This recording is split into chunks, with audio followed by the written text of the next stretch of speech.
Districte Esportiu. Tota la informació de l'esport de Sants Montjuïc a Sants 3 Ràdio.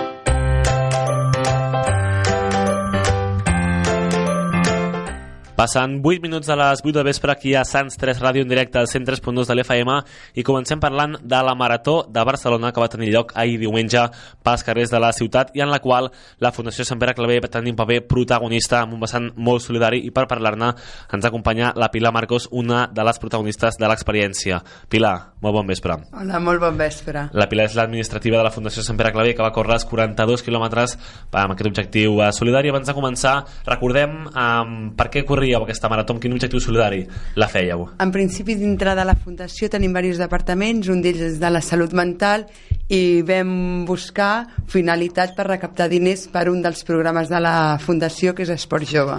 Que és un programa molt lligat a l'esport, dedicat a persones que no poden accedir a aquest esport, diguéssim. Són persones amb risc de vulnerabilitat, llavors, no poden normalment accedir a un centre esportiu normalitzat, llavors s'adapta a l'esport a ells.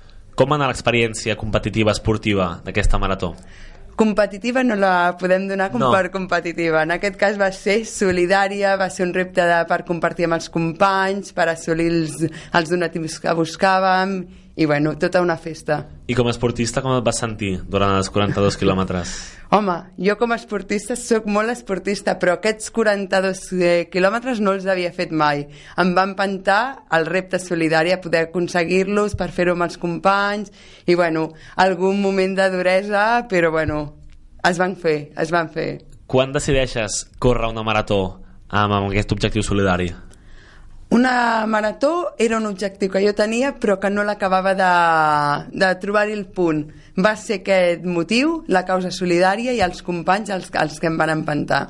Al final del vostre temps, dels companys també en Carles i en Manel que van participar juntament amb la Pilar va ser 4 hores i quart, al final però el temps és el de menys. El vam deixar com el de menys perquè la cosa era el repte, els donatius. Què va ser el més complicat d'acabar aquesta marató per part teva? El més complicat va haver-hi un moment a la mitja marató que llavors ja després de l'eufòria, com que ho fèiem tan festiu, jo crec que ens vam deixar animar per tota la festa i vam deixar una mica l'esport enrere en aquell moment i cap a la meitat va haver-hi un moment que es va fer dur, però res, l'empenta, els companys, tot van endavant. Llavors diríem que el moment crític va ser quilòmetre 25, 22 cap a aquesta fase. Cap a aquesta fase, però després al 30 tornem amunt i endavant. Per també poder canviar l'efecte mur que sempre es comenta que als quilòmetres 30 arriba aquest punt en què la majoria d'atletes es retiren, els que es retiren la majoria al quilòmetre 30 del mur conegut i temut de la marató, vau poder superar sense problemes. Sense problemes. El vostre mur es va avançar potser al quilòmetre 23 però a 30 ja estàveu podríem dir, perquè els companys un amb l'altre ens vam donar suport. Ara m'agradaria preguntar-te per 3 moments d'aquesta marató. El primer, què passa pel teu cap instants abans de la sortida, quan estàs a l'Avinguda Maria Cristina, veus tants corredors a punt de la botzina inicial, què penses? Aquell moment és difícil perquè dius, l'acabaré, no l'acabaré, com anirà, els companys com ho farem, però l'empenta del repte et fa anar endavant. Per tant, cap mena de dubte abans de començar, esperança, convicció i a córrer. Així mateix. Més tard, cap als 30 quilòmetres, ara ho dèiem, al mur, que ens deies que no el vas notar i que, per tant, el vas superar dels 22 quilòmetres i ja està. Sí, la veritat és que sí. I l'últim moment, el més important, tornant a l'Avinguda Maria Cristina, l'arribada últims metres, com es vas viure? Aquells moments són inexplicables, amb els companys al costat, sabent que assoleixes el repte, sabent que t'esperen a la resta de companys, es viu inoblidable. Te'n recordes de què vas pensar just en creuar per sota de la meta de l'arc de la Marató de Barcelona, de la Zurich Marató de Barcelona, quan la Pilar Marcos creu aquest arc, què passa pel seu cap? És fita aconseguida, doble repte aconseguit, els companys, és molt emocionant. En Carles Descalç, el gerent del grup Sant Pere Claver, ens comentava dilluns passat que un dels objectius vostres era començar els 3 junts, en Carles, en Manel i la Pilar, i acabar els 3 junts a la meta. Ho vau aconseguir? No ho vam aconseguir, jo em vaig quedar un pèl enrere, el Carles em va fer un gran suport, es va quedar amb mi al costat i un dels companys va tirar una mica endavant perquè diu, si enredareixo no podré, Però bueno, amb 4 minutets de diferència, però quasi podríem dir que ho vam fer plegats. Va ser quasi tot plegat. Pocs segons de diferència entre uns i altres. Quan us vau separar? Fins quan vau estar junts, els tres corrent? Fins al 22-23 aquest que jo vaig decaure una mica, l'altre company li vam dir tira, i el Carles, que podia haver tirat, va dir jo em quedo i fem el repte que volíem, seguir junts. Recordareu sempre aquest quilòmetre 22-23 com el que us va marcar, diguéssim, una mica aquesta marató, però vau superar-lo, que era difícil. El vam superar i vam acabar perfectament, però... Portàveu llebre o alguna mena de corredor que us orientés al temps, o anàveu vosaltres tres sols? Nosaltres tres. Tot s'ha de dir que algun company del programa d'Esport Jove ens va acompanyar en alguns quilòmetres per poder-nos donar més suport, que va ser just en aquest moment del 22-23, ens va ajudar moltíssim per poder tornar a seguir. És a dir, complicitat entre la gent implicada en aquest projecte per donar-nos suport i ajudar-vos en aquesta tasca tan difícil com és córrer una marató. Totalment. Abans de començar aquesta marató, els dies previs, setmanes abans de la sortida, et veies preparada per afrontar aquest repte esportiu?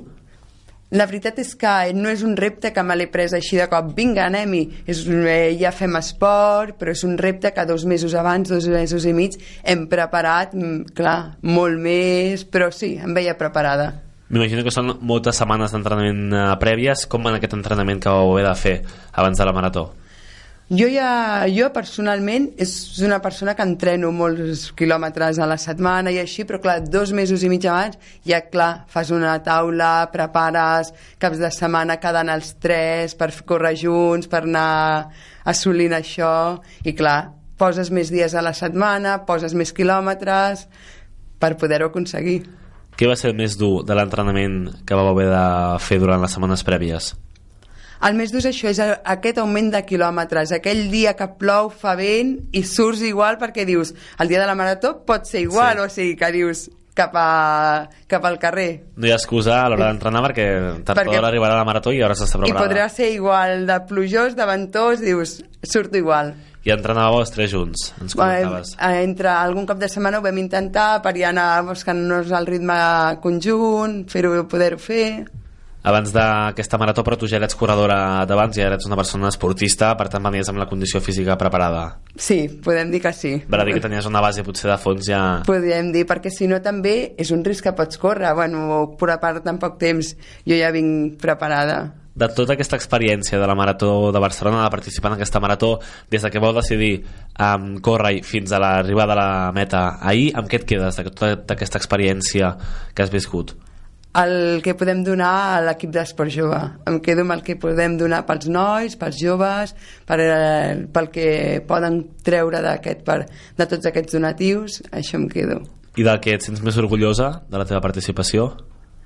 Del doble repte, de poder acabar-ho i de poder-los donar tot això als nois. Se li veu a la Pilar a la cara l'orgull d'haver acabat la marató i porta vestida aquesta medalla que ens comentaves que tot el dia has estat amb la medalla penjada del coll. Tot el dia. No te l'has tret a sobre. No m'he tret la medalla, jo me la vaig penjar. Un dels punts també, en el punt aquell del 23, pensava en la medalla, en l'acabar, en el poder-ho portar per als nois d'Esport Jove, i m'he penjat la medalla, m'he anat en bicicleta a la feina amb la medalla i aquí la porto encara. Penjarem una foto a les xarxes perquè la veieu. És una medalla quadrada amb un seguit d'edificis emblemàtics de la ciutat, la Torre Akbar, Colón, les Torres Bessones, l'Hotel Bell, la Sagrada Família, Arc de Triomf, amb diferents colors, una medalla quadrada amb una cinta blava que penja del coll, la penjarem a les xarxes perquè la veieu, una medalla que és el símbol d'aquest repte doble que heu aconseguit, solidari, esportiu, i que bé, que es veu que esteu molt contents d'haver-lo aconseguit. Estem molt contents. I l'any que ve, Pilar, doncs ja hem parlat de l'any que ve. Volem encara assaborir tot el que hem viscut, però ja estem començant a moure pel març 2018 i tornar a fer algun repte solidari. Per tant, sense temps per celebrar-ho, ja pensant en el següent, començar a entrenar, començar a planificar la marató de l'any que ve. Així ens hem animat. Es veu l'orgull i l'ambició d'aquests esportistes. Pilar Marcos, un plaer conversar amb tu el dia després de la marató i moltes felicitats per la repte assolit i per aquesta fita que ens agrada tan solidària. Moltes gràcies. És la Pilar Marcos, una de les corredores que ahir va córrer amb la samarreta del grup Sant Pere Claver a la Marató de Barcelona per recaptar fons per al projecte Esport Jove, però no va ser l'única corredora amb esperit solidari. Sants 3 Ràdio, sempre amb els equips del barri.